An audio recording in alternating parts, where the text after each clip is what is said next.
Bienvenido a su programa Hablemos de Salud. Yo soy la doctora Jessica Álvarez y hoy contamos con la presencia de la doctora Pamela Félix. En breve conoceremos mucho más sobre ella.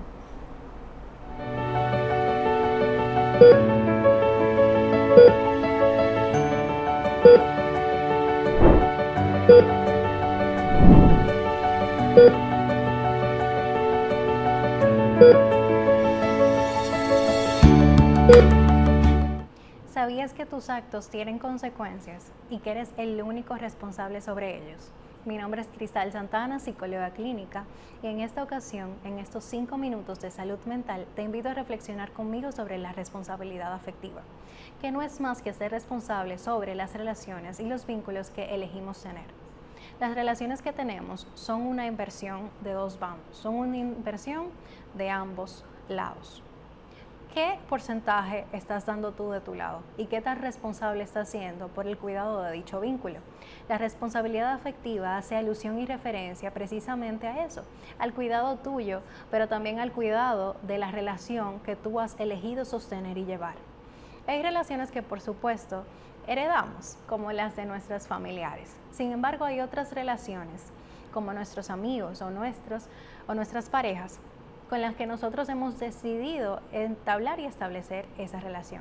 Sin embargo, sin importar la calidad de la relación o cómo inició, somos nosotros los encargados de cuidar y de cultivar un vínculo sano y efectivo entre nosotros y aquellos con quienes nos relacionamos.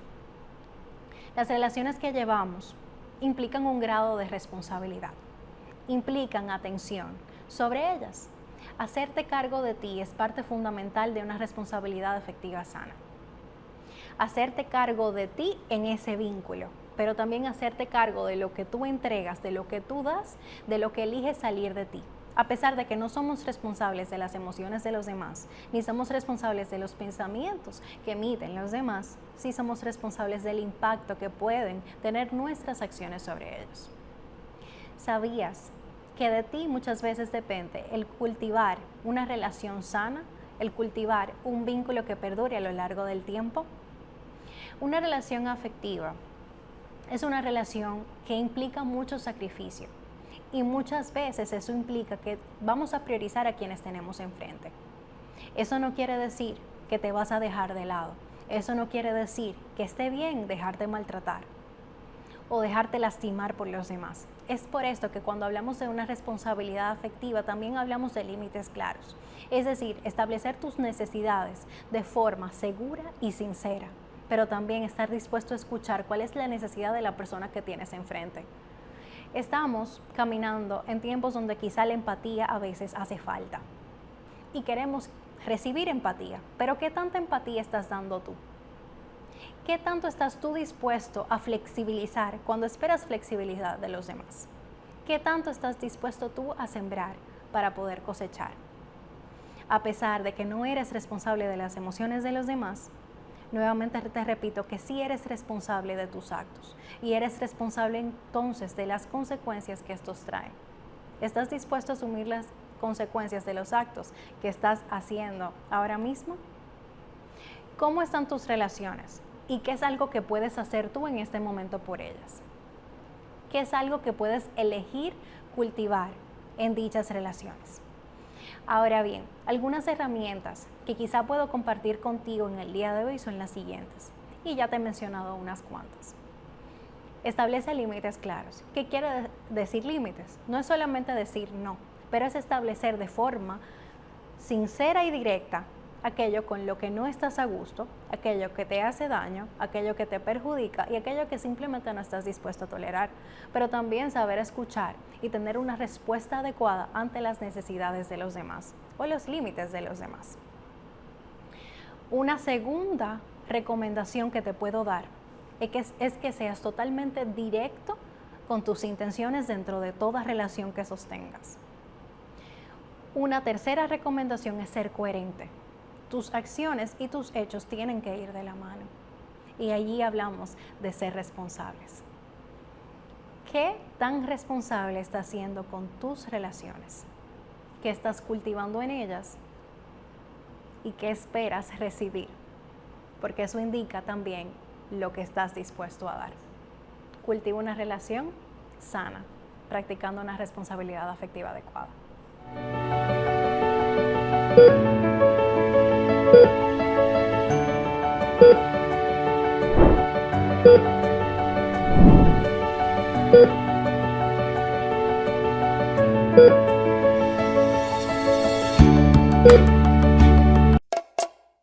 ¿Y tú? ¿Por qué tienes SENASA en el exterior? Amores, porque con el plan Larimar yo pongo a los niños y a mamá en el seguro. Así, le cobro su salud y yo trabajo aquí tranquila. You know? Con SENASA en el exterior, cuidas tu salud y la de los tuyos. Solicita tu plan Larimar ahora con repatriación de restos desde y hasta el país de origen. Más detalles en www.arssenasa.gov.do.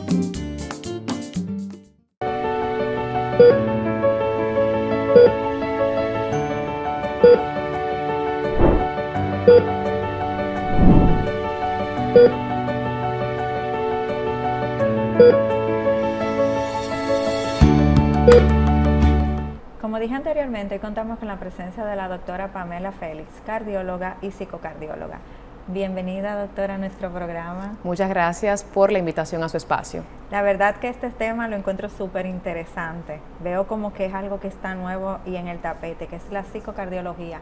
¿En qué consiste, doctora, la psicocardiología? Claro que sí. La psicocardiología consiste en un trabajo en conjunto de una forma integral, un híbrido, entre la psicología y la cardiología, abordando los aspectos psicológicos y sociales que llevan a las enfermedades cardiovasculares.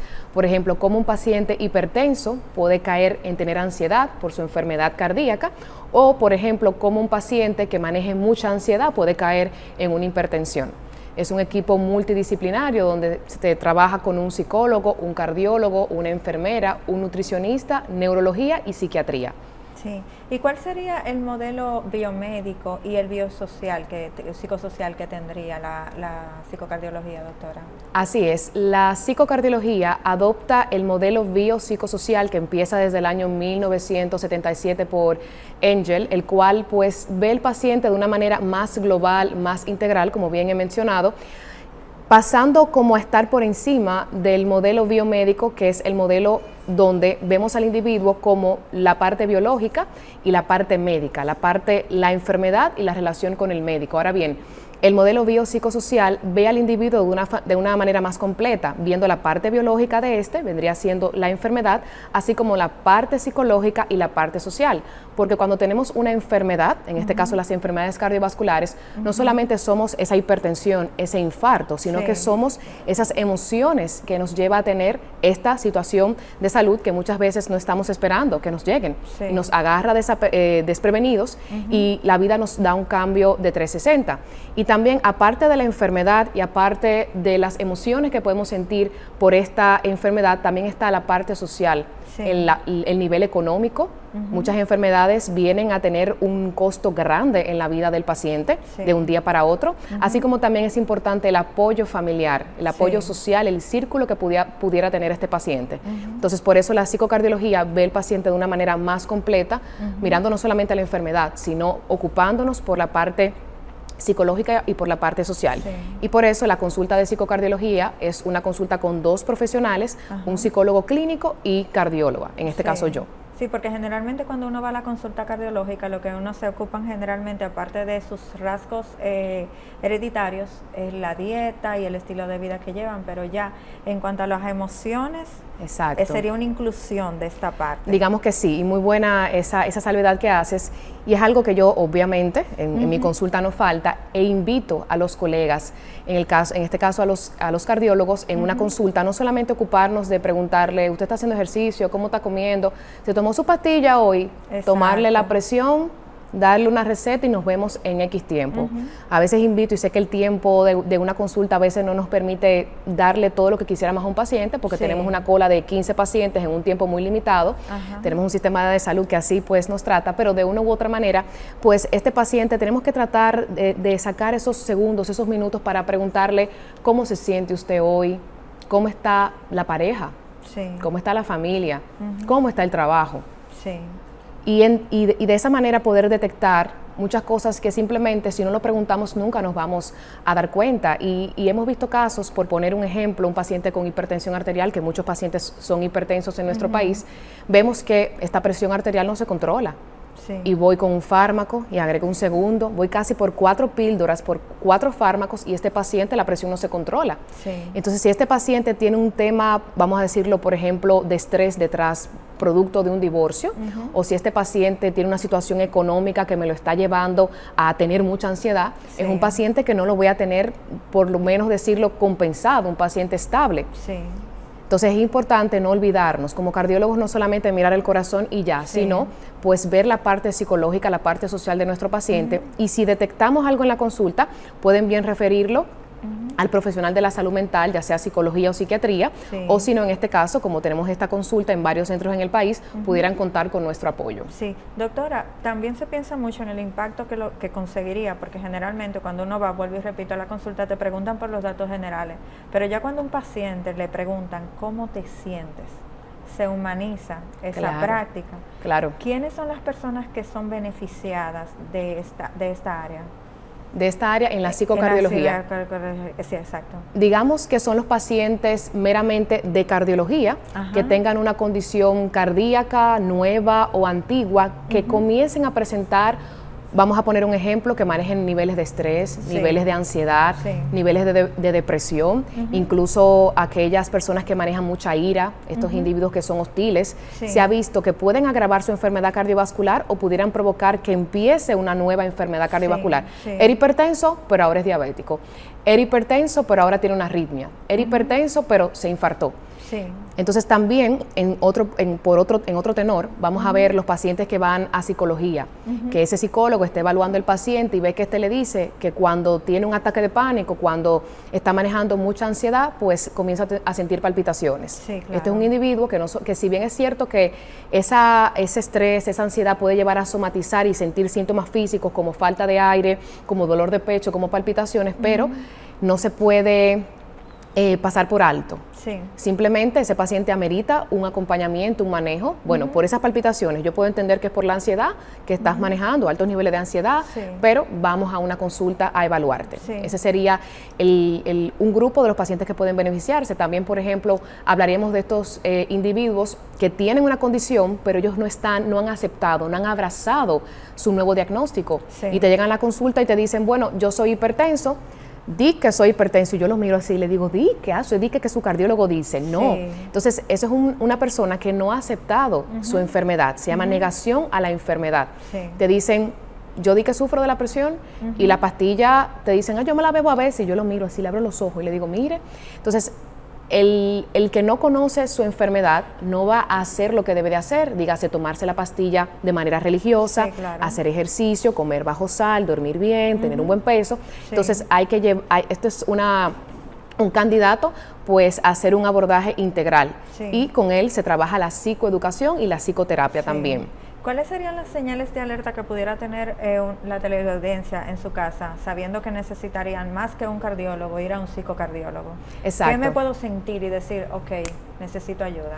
Claro, bien es cierto que hay que tener, por ejemplo, en este caso, una condición per se cardíaca, pero, por ejemplo, un individuo que sea sano, que aún no se le haya detectado nada de cardiología, ahí trabajaríamos la prevención primaria. Yo soy un individuo joven, que aparentemente tengo mucho estrés y tengo meses o años con esto, pues sería una persona que pudiera beneficiarse de ir a la consulta, porque ese estrés de manera crónica pudiera llevar a tener una repercusión cardiovascular y en otros órganos.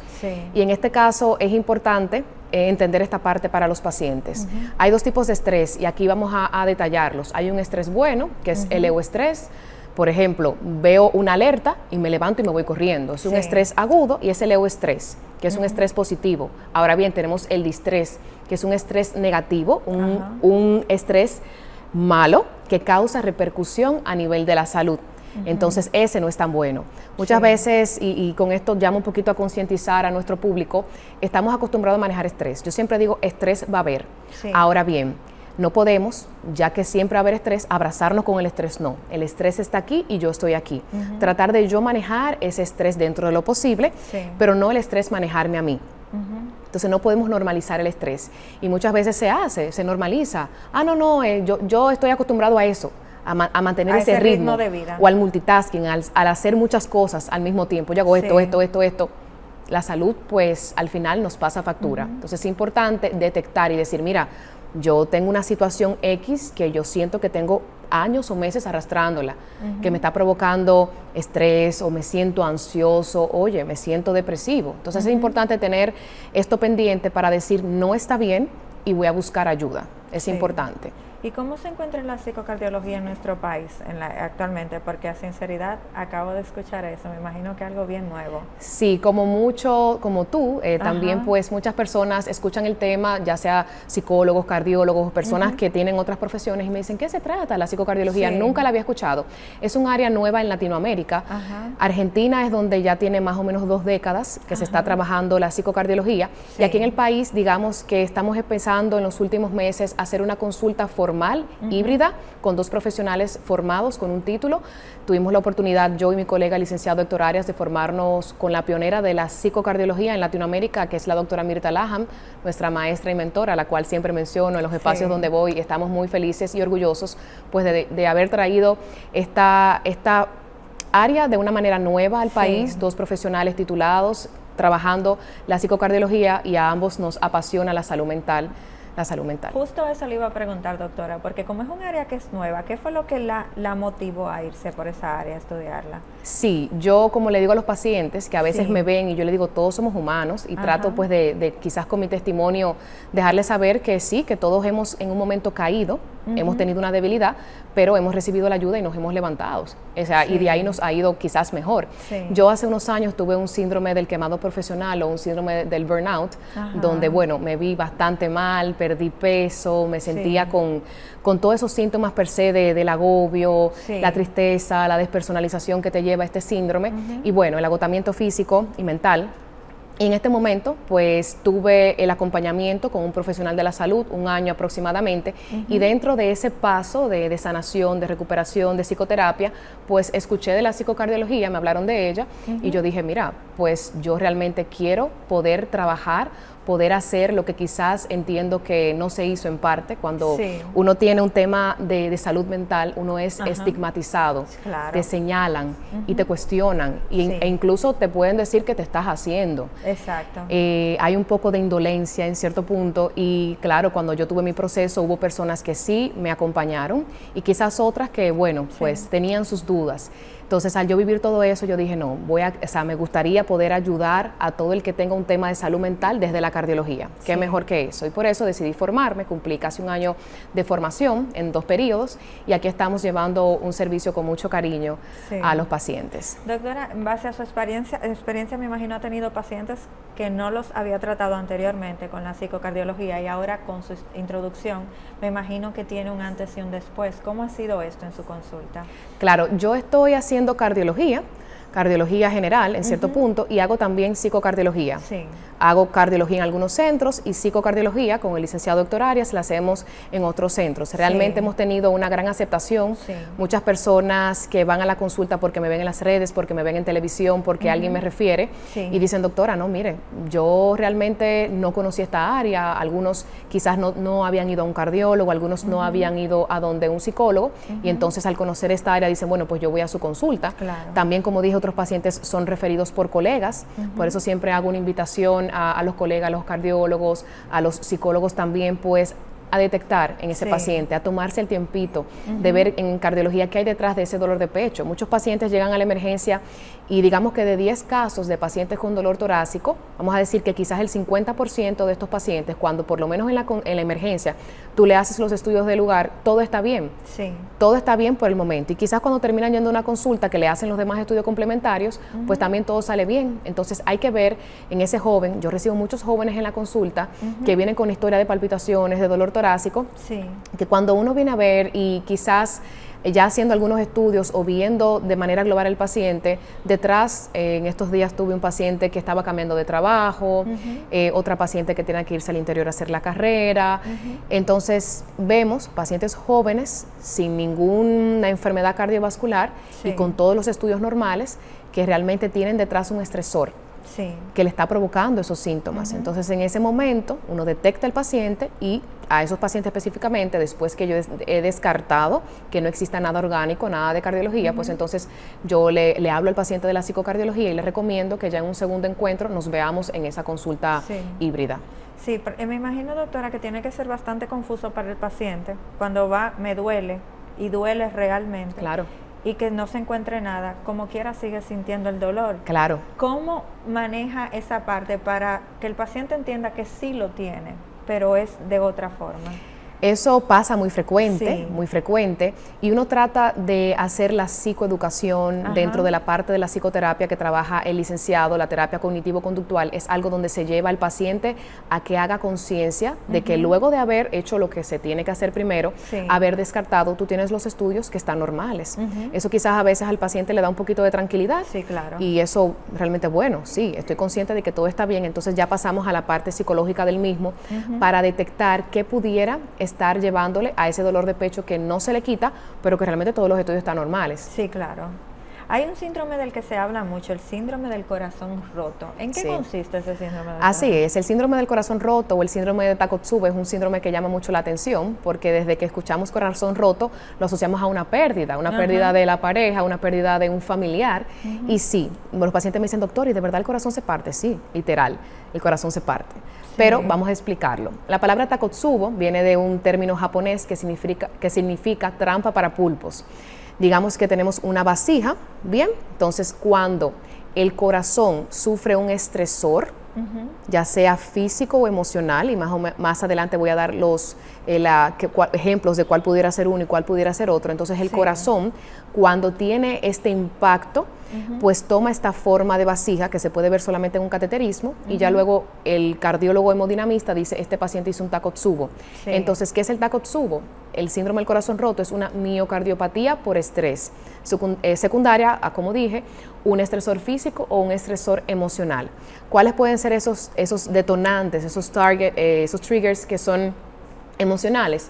Una pérdida de una mascota, de una pareja, de un familiar, así como también, por ejemplo, ganarse la lotería, y no solamente emociones negativas, es importante decirlo, sino emociones positivas, como ganarse la lotería, perdí un trabajo, perdí el trabajo o gané el trabajo, el parto, una alegría muy fuerte. Incluso está el Happy Heart Syndrome, que es el síndrome del corazón alegre, cuando el paciente ingiere mucho alcohol durante un tiempo corto, pues entonces pudiera ser un Takotsubo. ¿Y qué pasa? Que no lo expliqué anteriormente. Cuando tenemos este estresor, ya sea físico o emocional, hacemos una descarga importante de catecolaminas.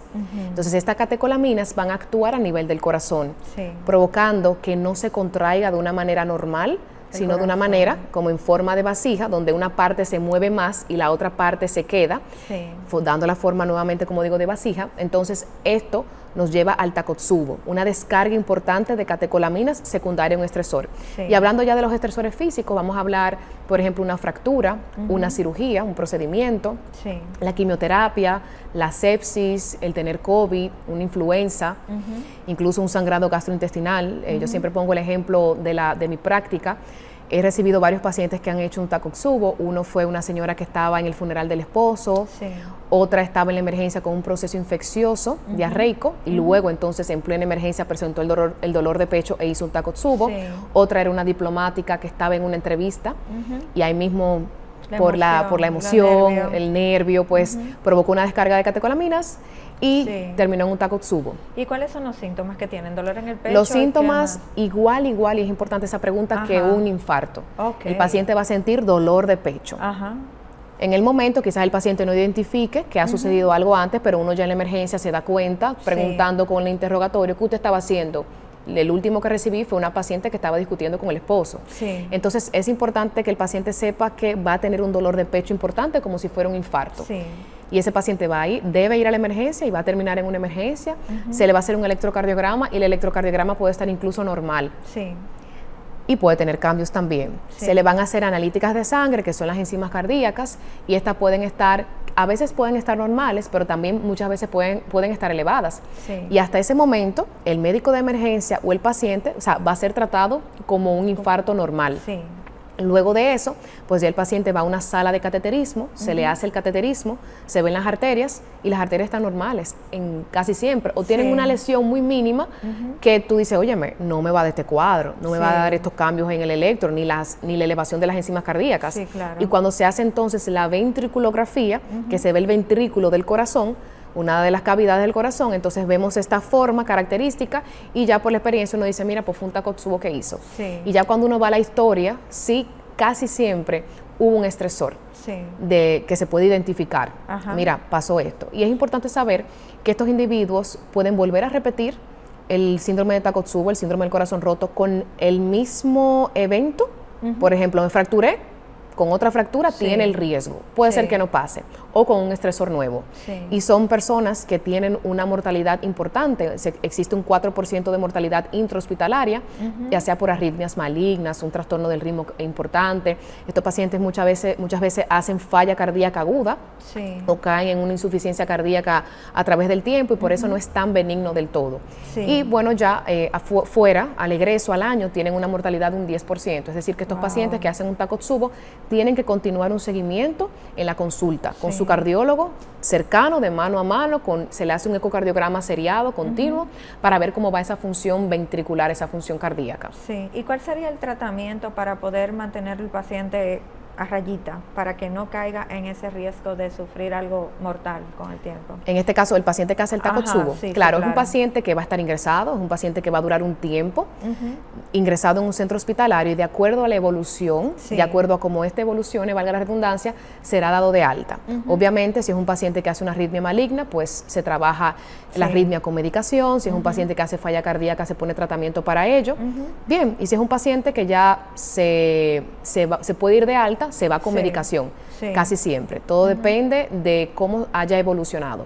Es un paciente que también ambulatorio, ya el cardiólogo, en un tiempo X le va a hacer un ecocardiograma control para ver cómo está esta función ventricular. Sí. Y si el paciente se va a quedar con la función de bomba del corazón, con una fracción de eyección deteriorada o va a mejorar. Sí. Ya eso lo va a decir el tiempo. Y es importante que aquel individuo que haya tenido un síndrome de Takotsubo por X estresor sepa que es importante, pues si está, por ejemplo, en un duelo por la pérdida de la pareja, Sí. es un individuo que está en riesgo, porque Sí. todavía está con la pérdida reciente.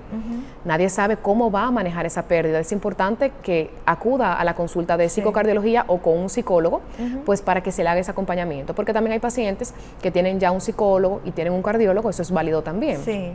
Pero Import- quizás no lo ven de la misma forma. Bueno, pudiera y no ser. Hay, y no hay el trabajo multidisciplinario que quizás se necesita en el momento. Exactamente, exactamente. Sí, otra cosa, doctora, hay muchas veces que cuando una persona tiene algún tipo de dolor, sí va a la emergencia, no encuentra nada, simple y llanamente le ponen algún medicamento para quitar el dolor y lo envían a su casa. Y Sí. esa persona simple y llanamente dice, no tengo nada. Exacto. ¿Qué debe hacer esa persona? Eso es también un tema bastante importante porque Sí, pasa mucho. sí. Lo primero es que ante cualquier dolor de pecho, usted no puede quedarse en la sala de su casa. Sí. Ni se puede tomar una aspirinita, ni se Exacto. puede pasar mentol en el pecho. Hay que estar claro, porque Sí. pasa mucho. Y muchas veces escuchamos, no, que fulano él se tomó una aspirina y se quedó tranquilo y hasta ahí Y llegó. hasta ahí llegó. Entonces, lo primero es, ante todo dolor de pecho, el paciente debe acudir a emergencia para que se le evalúe. Y yo oriento mucho mis pacientes porque no solamente es hacerle a veces un electro. Hay quizás centros médicos que no te hacen un electro. Sí. O algunos te hacen un electro lo ven normal, ven muchas veces la cara del paciente y asumen, no, eso que está estresado, eso le preguntan, ¿peleaste? ¿Qué hiciste? Exacto, y lo minimizan. Exactamente. Entonces, todo dolor torácico, hasta que se demuestre lo contrario, pudiera ser un infarto, vamos a decirlo así. Sí. Y debe hacerse no solo un electrocardiograma, sino las enzimas cardíacas. A mis pacientes yo los tengo orientados y les digo, usted va a la emergencia y le dice que su cardióloga le pidió que le hagan un electrocardiograma. Y le acompañen de unas enzimas cardíacas, y sobre todo ahora después del COVID, que hay tantas secuelas, incluso en pacientes jóvenes. Y si bien es cierto que hay tipos de dolor torácico, hay dolores típicos, pero también hay dolores atípicos, un dolor que tú lo sientes de este lado del pecho, un dolor que es con la respiración, pero está descrito por las guías internacionales, que incluso hay una guía de dolor de pecho, que todo dolor de pecho debe estratificarse. Bueno, un paciente de bajo riesgo, un paciente de riesgo moderado, un paciente de riesgo alto, o sea, pero igual hay que cumplir el protocolo, porque como yo digo, caras vemos, pero corazones no sabemos. Y es importante hacer como esta salvedad a una población especial que quizás nos está viendo, por ejemplo, los diabéticos, los adultos mayores, los viejitos, los mayorcitos. Muchas veces, como en el caso de los mayorcitos y los viejitos, están mucho tiempo sentados, son personas que no van a tener una actividad como nosotros y quizás no puedan desarrollar un dolor de pecho característico. Y muchas veces se presenta como inapetencia, poco apetito, decaimiento, mucho con el estómago, exacto, mucho sueño. Y ahora que dices el estómago, con relación a los diabéticos, van a presentar equivalentes anginosos, síntomas atípicos, que no es el dolor de pecho per se. Los diabéticos muchas veces infartan con un dolor en la boca del estómago, o con una sudoración profusa, la diaforesis, o con el hipo, el singulto. Bien, entonces es importante estar pendiente a esos equivalentes anginosos en los pacientes diabéticos que no son dolor de pecho, o son dolor de pecho pero con algo más, epigastralgia, dolor en la boca del estómago, falta de aire, esa sudoración, todo eso puede llevar el paciente, o sea, puede ser un signo de alarma de que este paciente pudiera estar infartándose. Entonces vamos a una emergencia ante cualquier molestia en el pecho, porque sea punzante, porque sea opresiva, más si es opresiva debe terminar en una emergencia, y que ahí pues se le descarte que sea o no un dolor de pecho. Y vuelvo y hago a la salvedad, no permita que le hagan un electro simplemente y que me le pongan una inyección. Y que lo manden a su casa. Exactamente, porque no es lo correcto. Doctora, lamentablemente tenemos que ir a la pausa, perfecto. Sin antes dejarla con una pregunta. ¿Cuál es la población que se encuentra más comprometida al no evaluarse correctamente en el aspecto psicocardíaco? En breve regresamos con su programa Hablemos de Salud.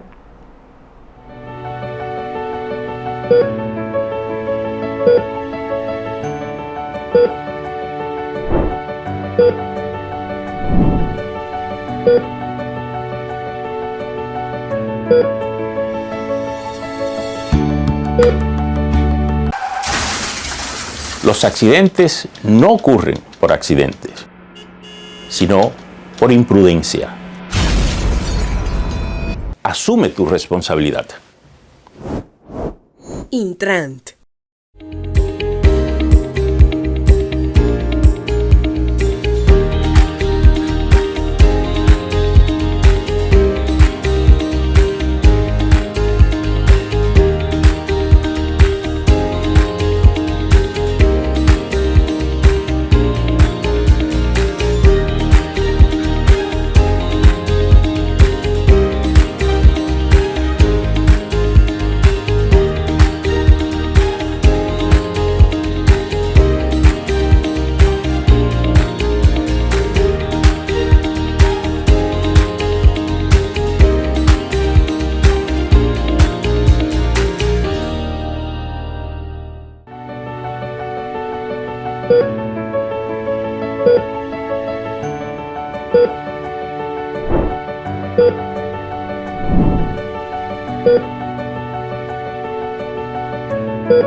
Continuamos con su programa de Hablemos de Salud. Doctora, como le dije anteriormente, la pregunta, vamos a hacer el refresh.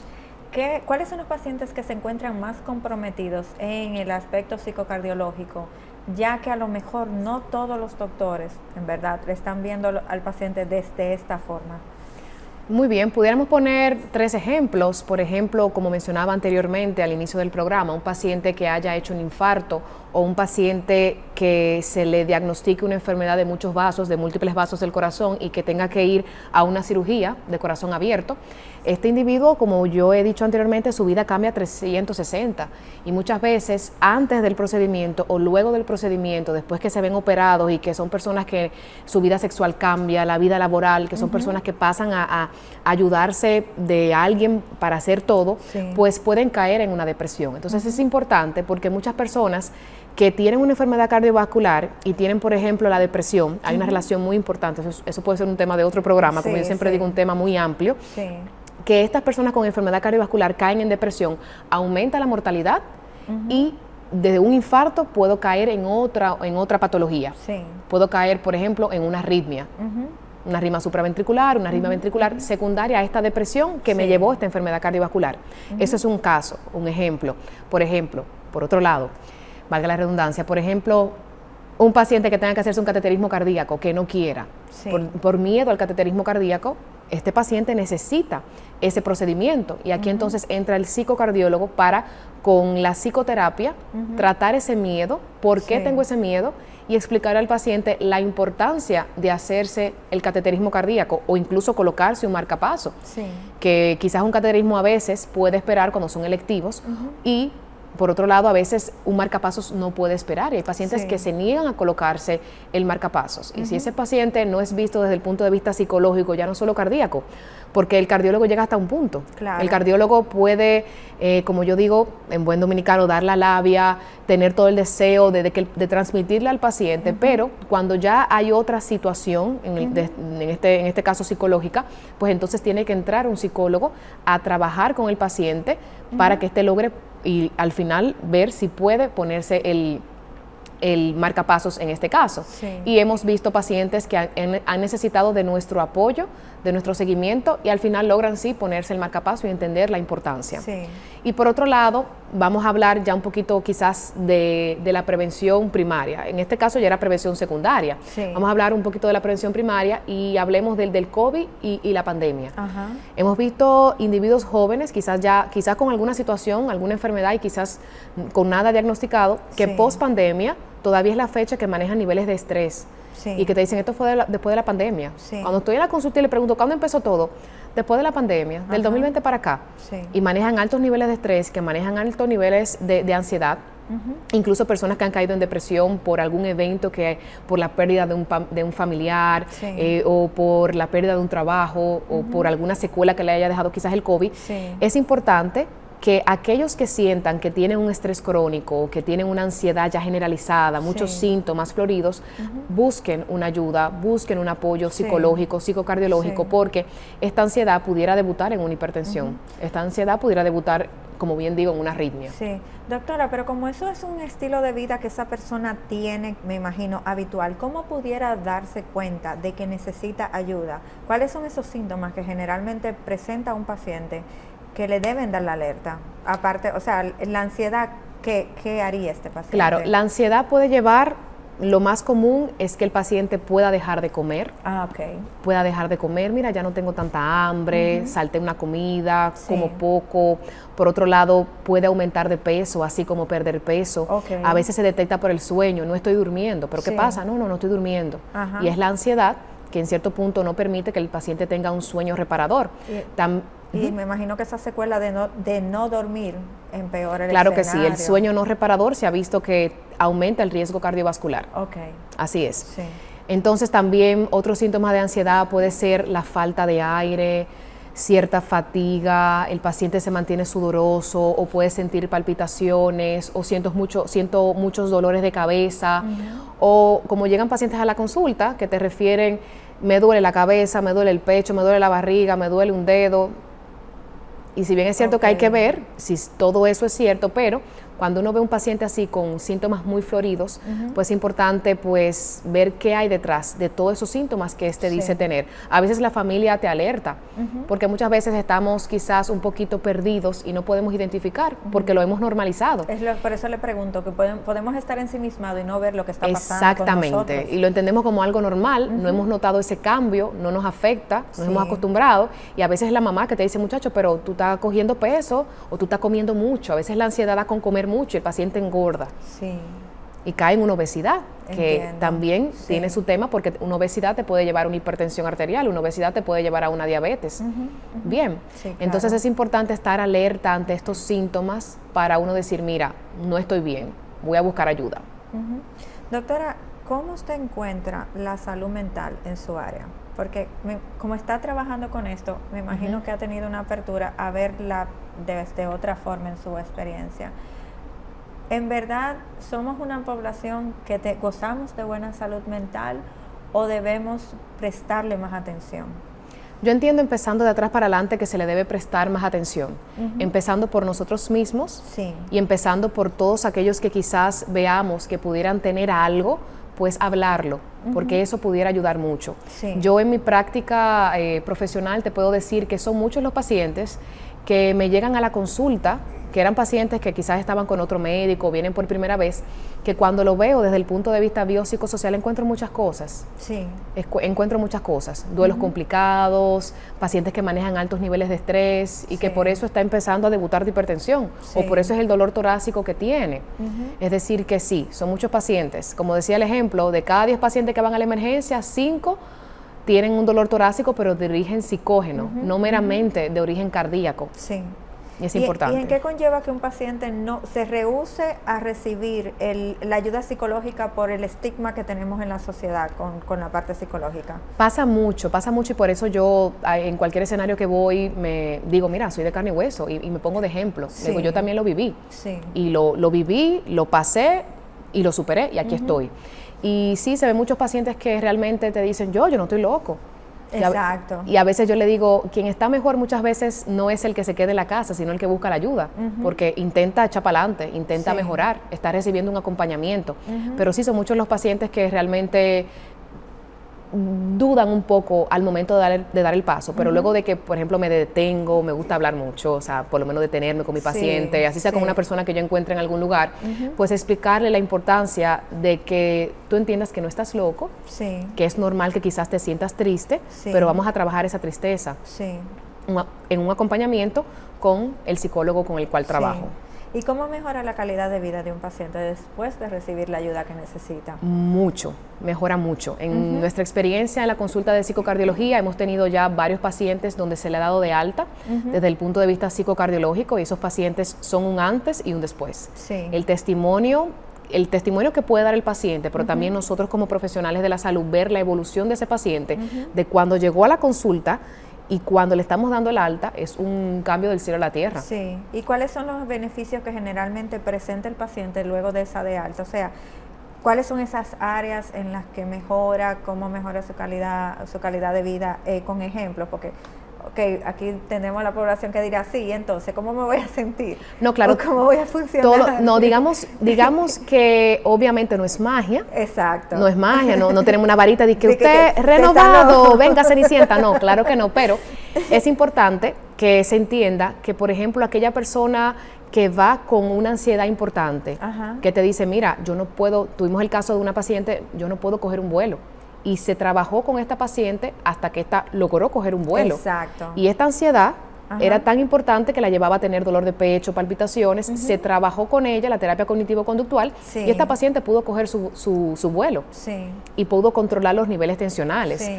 Y hemos tenido diferentes pacientes, incluso pacientes que han estado en depresión. Hemos visto cómo, por ejemplo, estaban a punto de caer en una hipertensión, y manejando esa depresión con psicoterapia, pues el paciente ni siquiera llegó a tener que medicarse y mejoró Sí. esos niveles tensionales y no hubo que medicarle para la presión. Ujú. Entonces, de cierta forma, lo que te enseñan es a manejar ese miedo o a manejar esa A situación. manejar esas, que ese aspecto psicológico en el cual Sí. tú llevas a la consulta, Sí. y luego de varias terapias damos con el diagnóstico psicológico. Por ejemplo, Sí.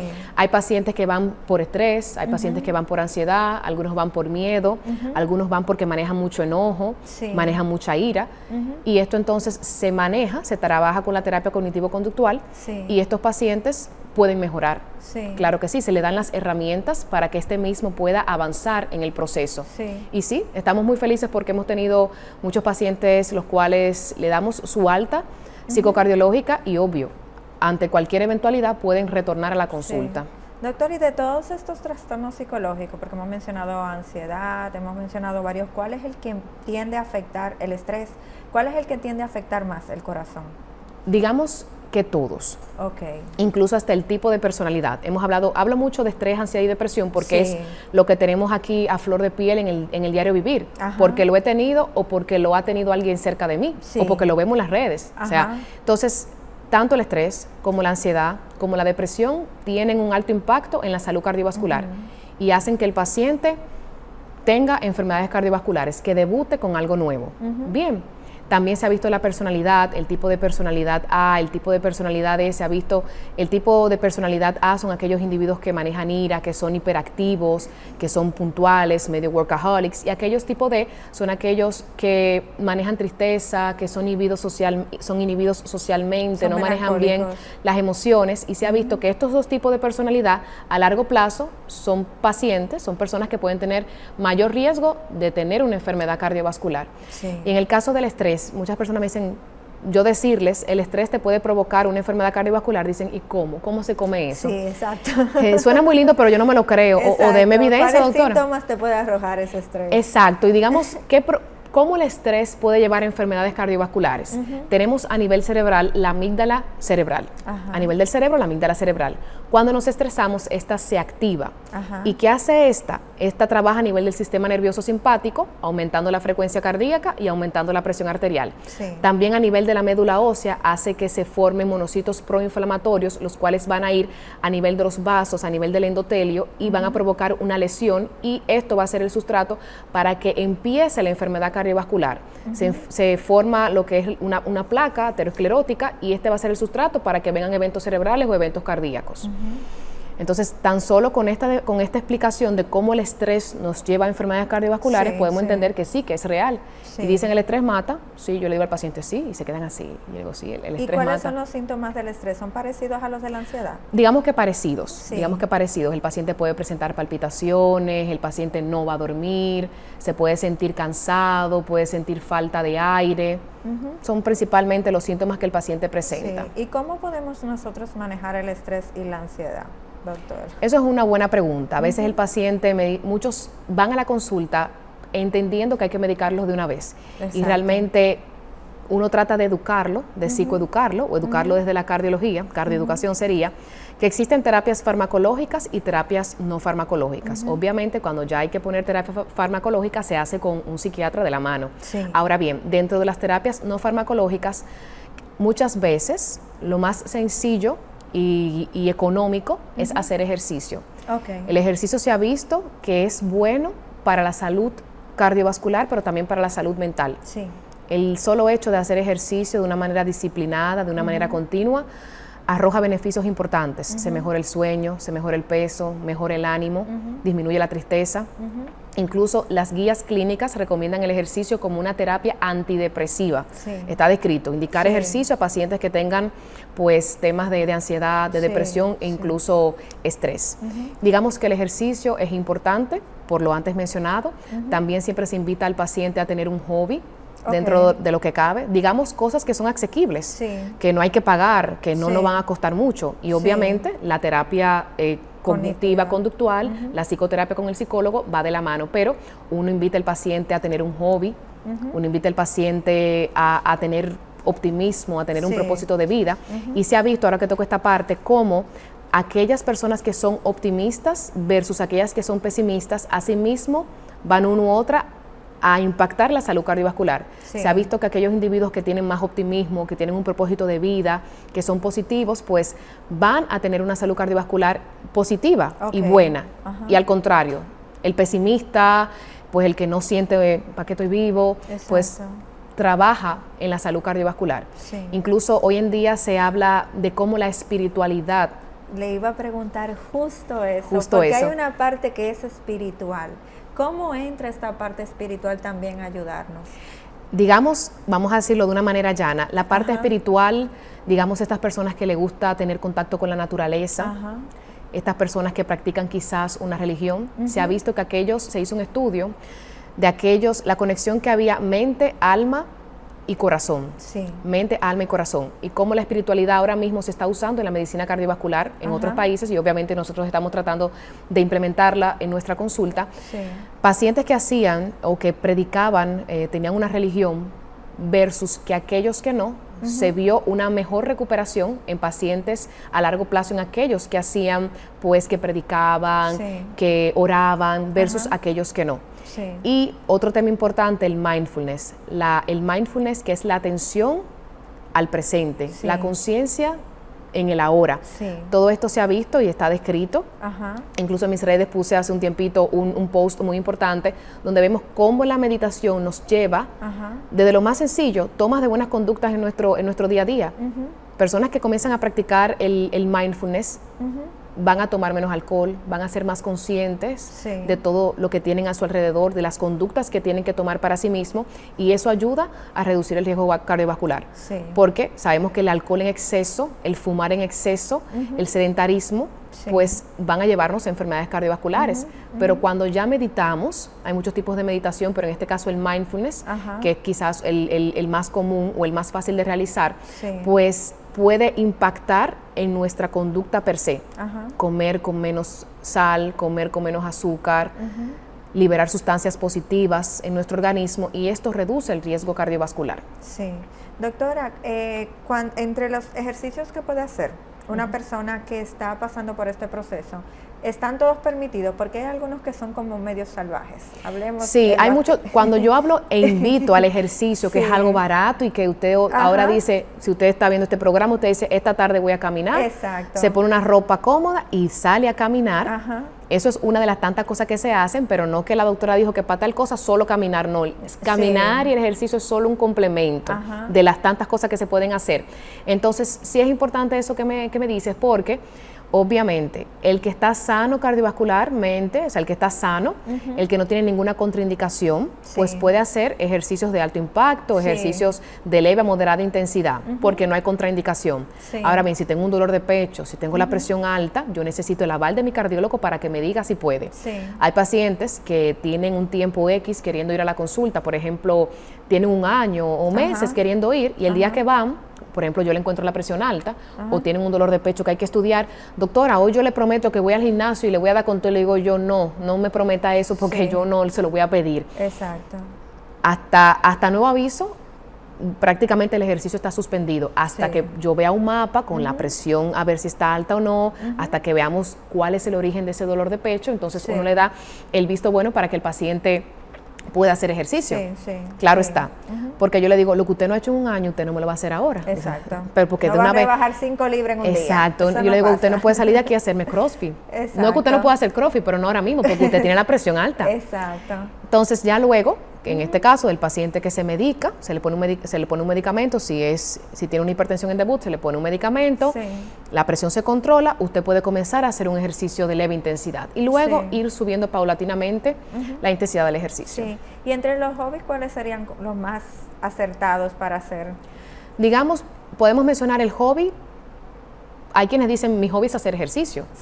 Pero, por ejemplo, cuando hablamos de hobbies es distraernos, hacer algo que nos guste, salir de la rutina. Quizás comenzar ese instrumento que queríamos aprender. Un instrumento de música, clase de baile, pintar, tejer, bordar, que lo mismo, tejer, bordar, pudiera ser, decir, mira, yo creo que mi pasión es tirar fotos a los pececitos que yo veo en el acuario, usted va y tira fotos.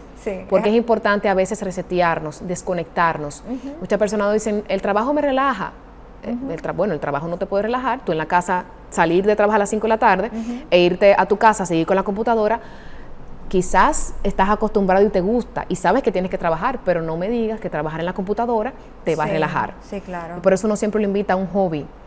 O, por ejemplo, mira, me voy a cuidar a mí misma, me voy al salón, me voy a pintar las uñas, y así. Es un tiempo para uno. Un tiempo para uno. Sí. Doctor, ¿y cómo esto puede afectar el ambiente familiar? Porque me imagino que esta misma negatividad o este mismo estrés y ansiedad afecta al ambiente familiar. Claro que sí, a menos que el individuo viva solo, pero igual puede repercutir en los amigos, en la familia. Ahora bien, cuando una enfermedad llega a una persona, no solo llega a la persona, sino que llega a la casa. Sí. Y ahí entra la parte social, en el modelo biopsicosocial, de la patología que se le detecte a ese individuo. Sí.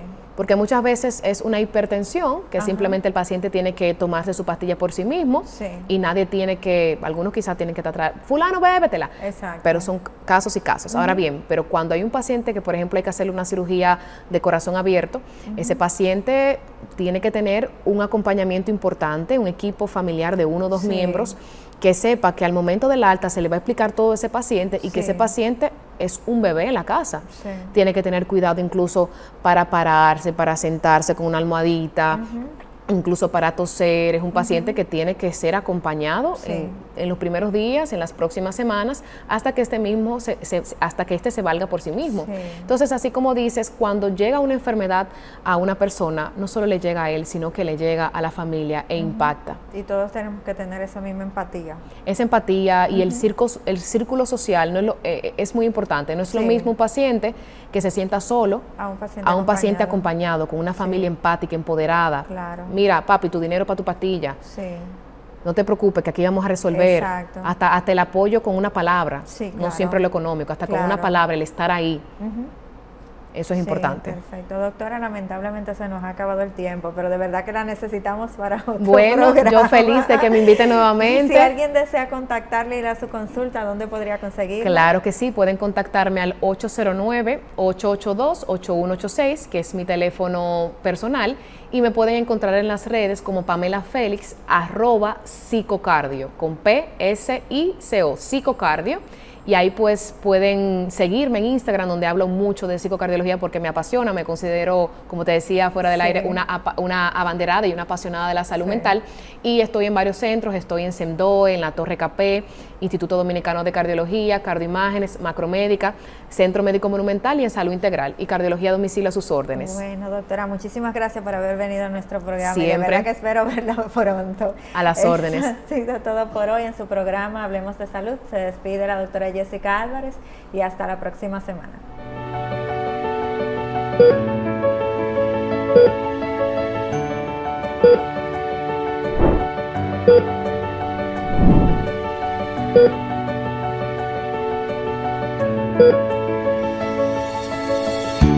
Thank you.